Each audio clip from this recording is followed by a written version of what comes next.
Hello students, my name is तेराबाब। कई student मेरे नाम में कंफ्यूज रहते हैं, तो मैं आपको लिख के बता देता हूँ। माय नेम इज़ तेराबाब। ओके, और आज हम पढ़ने वाले हैं electric potential due to an electric dipole. Okay, चलिए तो शुरू करते हैं।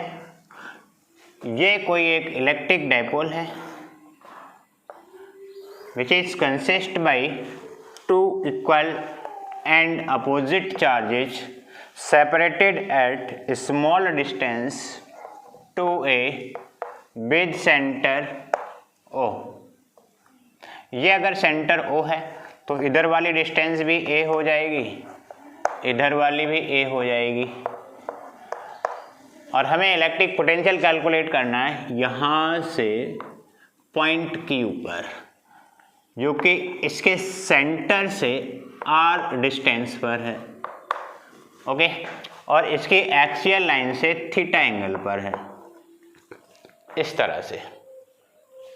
ओके, ये वाली डिस्टेंस नेगेटिव चार्ज की यहाँ से R1 मान लेते हैं, और पॉजिटिव चार्ज की डिस्टेंस हम मानते हैं R2 यहाँ से।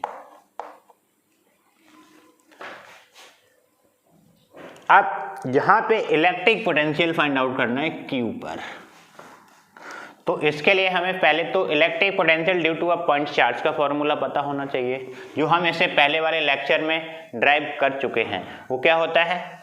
B equal to 1/4 pi epsilon naught into Q by R। अब electric potential at Q due to this electric dipole क्या होगा? इलेक्ट्रिक पोटेंशियल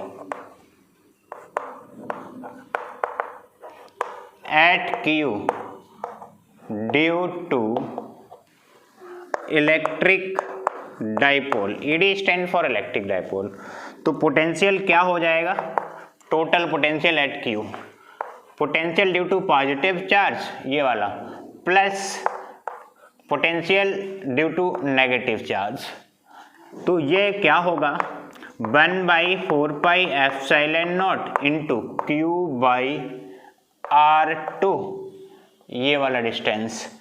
और ये नेगेटिव चार्ज है यहाँ पे, इस नेगेटिव चार्ज के लिए यहाँ पोटेंशियल नेगेटिव होगा, तो नेगेटिव साइन हम यहाँ पहले ही लगा देते हैं। 1/4 pi epsilon naught into Q by R1। यहाँ से देखिए कॉमन क्या है? 1/4 pi epsilon naught into Q, तो B equal to 1/4 pi epsilon naught into Q, 1/R2 minus 1/R1। B equal to 1/4 pi epsilon naught into Q, R1 minus R2 divided by R1 R2, ये होगा।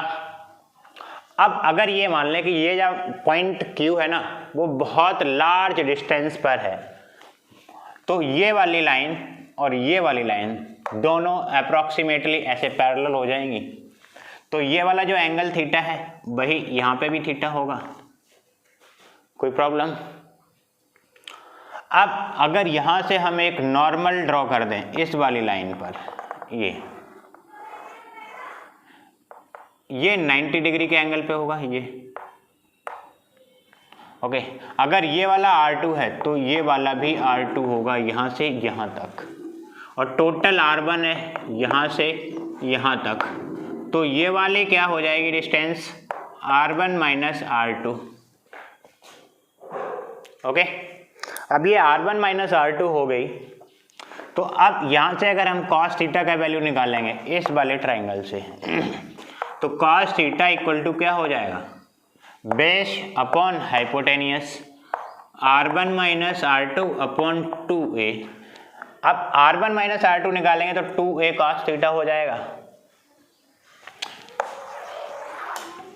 R1 minus R2 equal to 2a cos theta, वो value हम यहाँ पे put करेंगे।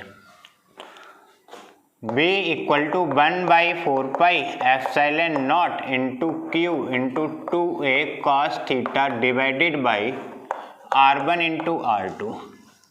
अब Q into 2A ये होता है electric dipole moment, V equal to 1/4πε0 into P cos theta divided by R1 R2, ये हो जाएगा। अब अगर ये पॉइंट बहुत ज़्यादा डिस्टेंस पर लाई कर रहा है तो R1 और R2 के कंपैरिजन में ये वाला जो डिफरेंस है R1 माइनस R2 ये बहुत कम होगा। तो हम इसको अगर नेगलेक्ट कर दें तो कोई प्रॉब्लम, और बिल्कुल करना ही पड़ेगा जब पॉइंट P बहुत ज़्यादा लार्ज डिस्टेंस पर लाई करेगा। If point Q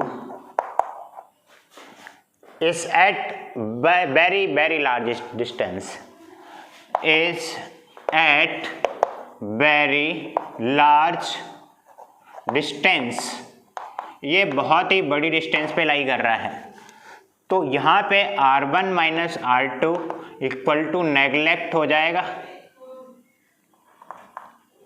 approximately. And अब बहुत ये वाला डिफरेंस नेगलेक्ट हो गया तो ये R1 और R2 लगभग बराबर हो जाएंगे, R1 अप्रॉक्सीमेटली R2। अब ये R1 इक्वल टू R2 लिखेंगे और इसे अगर हम R मान लें तो क्या हो जाएगा, electric potential B equal to 1/4πε0 into P cos theta divided by R1 की जगह R लिखेंगे और R2 की जगह भी R लिखेंगे, तो क्या हो जाएगा R स्क्वायर, इस तरह से। अब इसके स्पेशल केसेस देखिए, स्पेशल केसेस। पहला पॉइंट है on axial line, electric dipole की एक्सियल लाइन में क्या डाइपोल होगा, on axial line, axial line के लिए थीटा होगा 0 डिग्री। अभी तो ये इधर है, एक्सियल लाइन पे लाएंगे तो ये वाला इस डायरेक्शन में हो जाएगा, थीटा डिक्रीज होगा, मतलब एक्सियल लाइन में थीटा 0। जब थीटा 0 रखेंगे यहाँ पे तो cos 0 का value 1, B equal to 1/4πε0 into P by R square.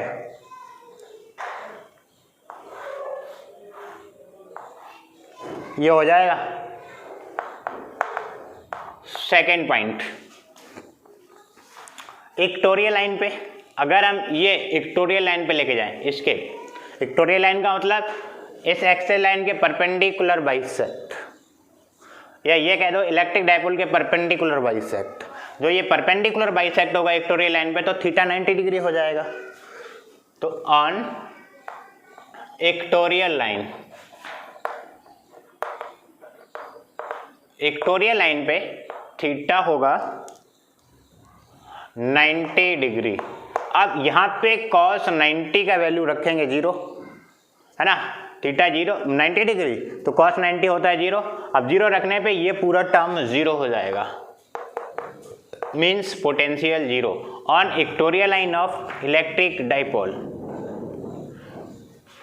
इसका मतलब यह है कि अगर हम एक्सियल लाइन पे इलेक्ट्रिक डाइपोल देखें तो क्या होगा, B equal to 1/4πε0 into P by R square, और इक्वेटोरियल लाइन पे 0। इसके बाद एट एनी पॉइंट पे अगर फाइंड आउट करना है तो B equal to 1/4πε0 into P cos theta by R square. Okay, आज के लेक्चर में इतना ही पढ़ेंगे। ओके, थैंक्स, जय हिंद।